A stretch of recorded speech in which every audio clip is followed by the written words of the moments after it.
In this video, you will learn how to find the limit algebraically with polynomial and rational functions. So first example is with polynomials. So limit x approach to 4x squared minus 6x plus 3. So what we do is we replace or we substitute each x by 4. Okay? So we do it as follow. So this is equal to, we substitute x by number 4, so 4 squared minus 6 multiplied by 4 plus 3. So 4 squared is 16 minus 6 multiplied by 4 is 24 plus 3. Okay, this is equal to minus 5. Second example is limit x approach to minus 1. We substitute each x by minus 1. Okay, and keep in mind the constant numbers can be 1, can be 2, can be 0, can be minus 1, can be any number.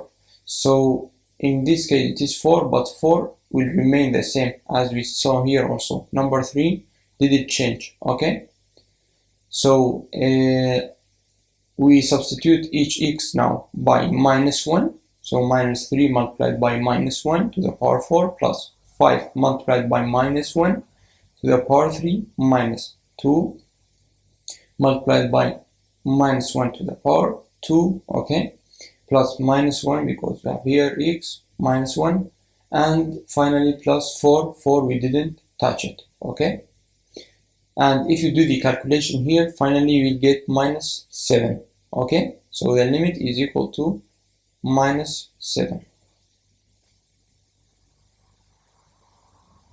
Let's see first example with rationals function. So limit x approach to minus 2 for 4x to the power 3 plus 1 over x minus 5. So we substitute each x by minus 2. Okay, so 4 multiplied by minus 2 to the power 3 plus 1 over minus 2 minus 5.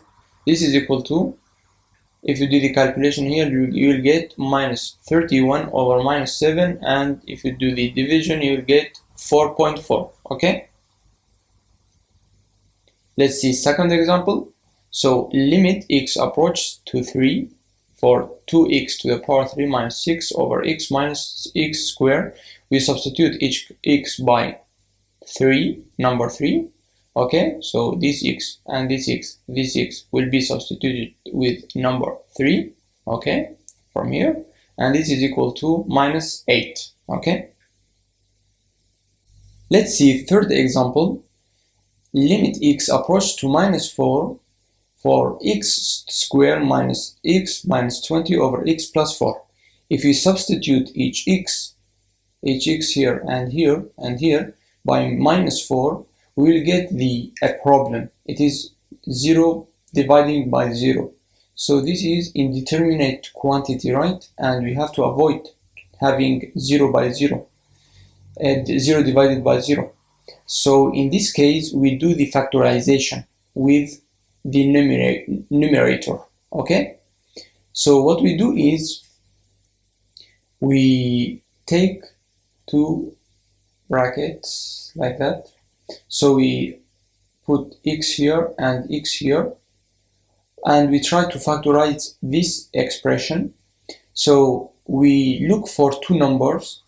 When we multiply them, we have to get minus 20. Okay, so we have to find two numbers. When we multiply them, we get minus 20, and two numbers minus 20 from here. Okay, and this is to factorize this equation. Okay, and we have to find two numbers. When we add them, we have to get, if we don't have any number here, it is minus 1. So we have to get minus 1. So in our case is So minus 5 multiplied by 4, this is equal to minus 20, right? And if we take minus 5 plus 4, this is equal to minus 1. So this means we didn't change anything from the equation. We only did the factorization, okay? So minus 5 plus 4, okay?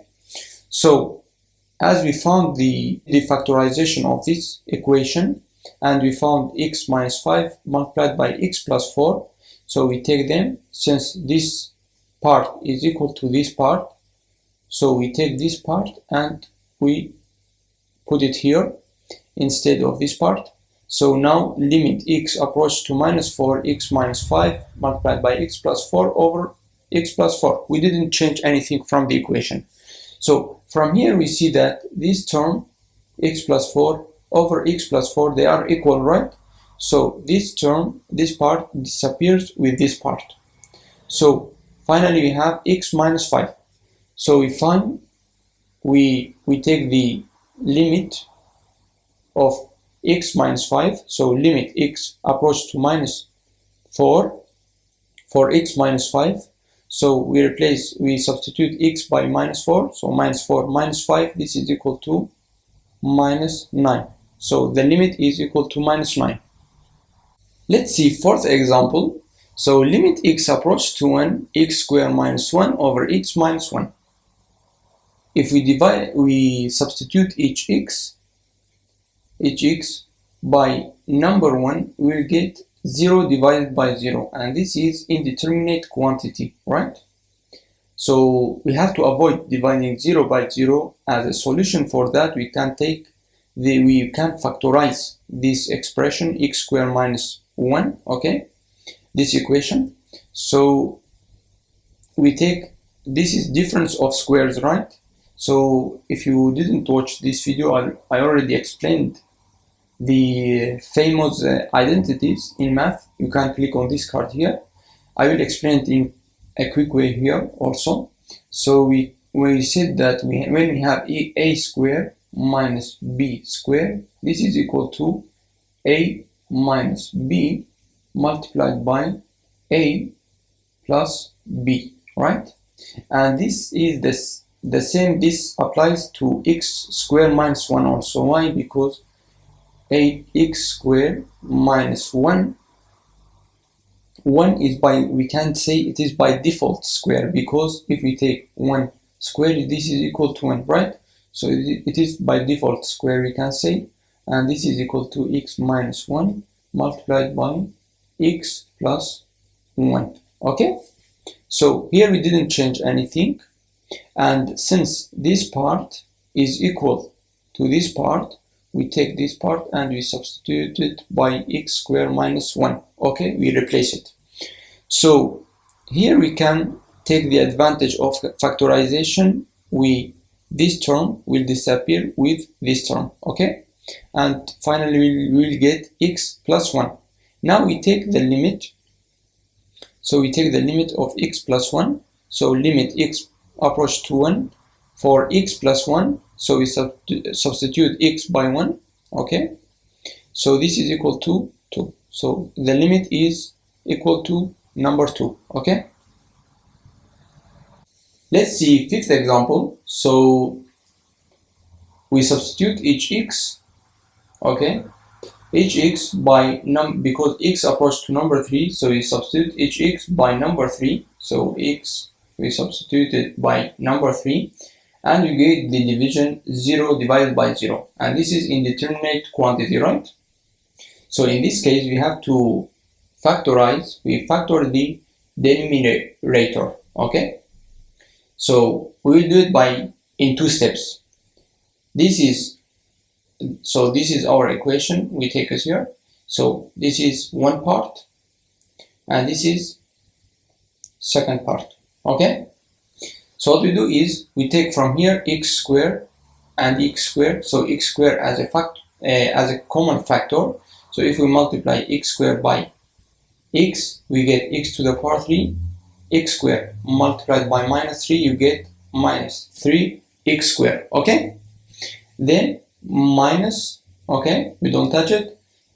We take here 7 as a common factor, so 7 multiplied by x is 7x, 7 multiplied by 3 is 21. You see, we didn't change anything, we only did the factorization. Then second step of the factorization is we take the factorization we did here, so we have x squared multiplied by x minus 3 minus 7 multiplied by x minus 3. So here we see that we have x minus 3 and x minus 3, so here is also one part, here also is second part. So you have as a common factor x minus 3 and x minus 3. So we take x minus 3 as a common factor, then the remaining terms are x squared, so we take x squared and minus 7 minus 7. Okay, so here we did the factorization of this equation. Okay, then we take the factorization we did and we plug it into the equation. So we replace it, we substitute it instead of this equation. Instead of putting this equation, we put the factorization of this equation. So we put x minus 3 multiplied by x squared minus 7. So in this case, this term will disappear with this term because x minus 3 and x minus 3, they are equal, right? So they disappear and we get 1, because if we divide them, actually we are doing the division. So x minus 3 divided by x minus 3, this is equal to 1, right?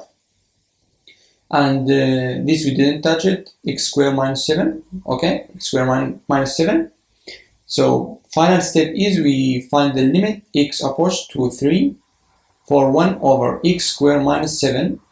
So if we substitute, so it is as follow: 1 over x squared, we substitute x squared by number 3. So we take 3 squared minus 7 and you will get 1 over 2. Okay, so the limit is equal to 1 over 2. Okay, thank you for watching and hope to see you in the next video.